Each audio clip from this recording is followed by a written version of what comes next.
Astronomie, astrophysique, cosmologie, astroparticules. Ça se passe là-haut, par Eric Simon. Les données de l'expérience T2K au Japon s'accumulent lentement année après année.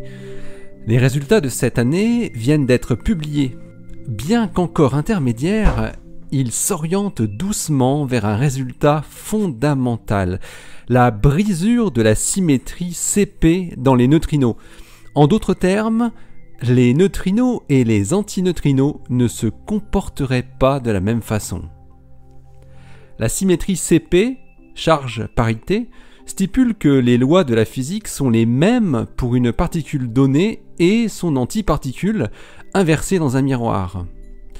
La plupart des particules respectent cette symétrie fondamentale, sauf les quarks, qui la violent, mais pas suffisamment pour pouvoir expliquer la domination de la matière sur l'antimatière dans l'univers, alors que les deux ont dû être produites en quantité égale dans l'univers primordial et auraient dû s'annihiler entièrement pour ne laisser plus que des photons. Si une violation de la symétrie CP pouvait être observée dans les neutrinos, ce serait une découverte fantastique qui pourrait permettre de résoudre cette énigme de l'absence globale d'antimatière aujourd'hui.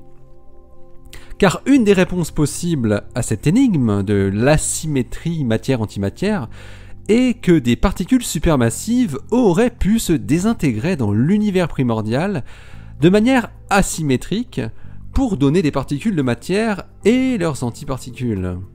Les particules auraient alors été plus nombreuses que les antiparticules, ce qui, après annihilation de la totalité des couples particules-antiparticules, aurait laissé une certaine quantité de particules qui ont persisté depuis.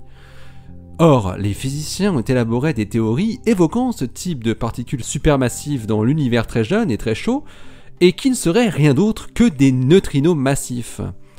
Donc, si les neutrinos et antineutrinos d'aujourd'hui, qui eux possèdent une toute petite masse, ont un comportement asymétrique, cela indiquerait que leurs cousins supermassifs théoriques se désintègreraient également de façon asymétrique pour produire particules et antiparticules.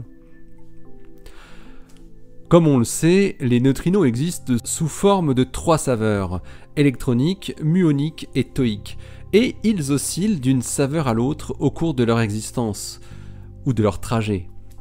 Si les neutrinos respectent totalement la symétrie charge-parité, les antineutrinos devraient osciller exactement de la même manière que leurs antiparticules, entre les différentes saveurs. C'est ce phénomène que tente d'observer l'expérience T2K, Tokai to Kamioka, en créant un faisceau de neutrinos et d'antineutrinos muoniques à partir de l'accélérateur de protons JPARC, le Japan Proton Accelerator Research Complex, et en détectant des neutrinos et antineutrinos électroniques, donc après oscillation, 295 km plus loin dans le détecteur géant Super Kamiokande. Entre janvier 2010 et mai 2017, les chercheurs ont lancé en tout 2,2 10 puissance 21 protons de 30 GeV sur leur cible de graphite pour produire un faisceau soit de neutrinos mu ou soit d'antineutrinos, également muoniques, via la production de pions pi plus et pi moins, puis de muons. Ce chiffre avait ensuite atteint le record de 3,16 10 puissance 21 à la fin du run 9 de T2K, le run 2017-2018 qui s'est terminé en mai 2018.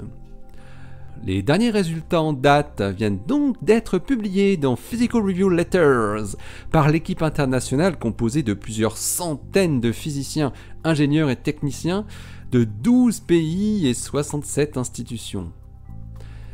Il montre qu'entre 2010 et 2017, Super Kamiokande a détecté 89 neutrinos électroniques et 7 antineutrinos électroniques en provenance de Tokai. Or, d'après le modèle théorique, si les neutrinos ne violent pas la symétrie CP, le nombre de neutrinos et antineutrinos électroniques qui auraient dû être détectés, compte tenu de l'intensité des faisceaux produits, aurait dû être de 68 et 9 respectivement. La différence ici entre neutrinos et antineutrinos attendus provient du fait que les antineutrinos sont plus difficiles à produire et à détecter.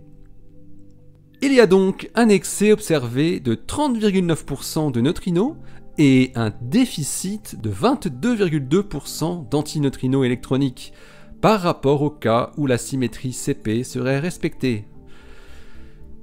Cet écart important indique une violation de la symétrie CP avec un intervalle de confiance statistique de 95%, 2 sigma, soit une probabilité d'erreur de 5%. Les résultats de T2K de l'année dernière avaient fourni un résultat similaire, mais avec un niveau de confiance de 90% seulement. On voit donc que l'apport de nouvelles données va dans le même sens, le bon sens, et ne fait pas décroître le niveau de confiance, bien au contraire.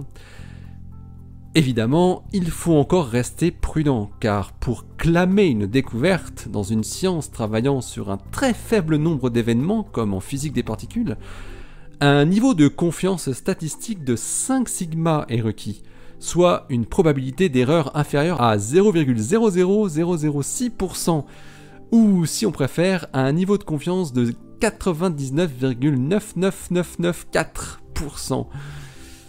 Mais l'espoir grandit d'année en année.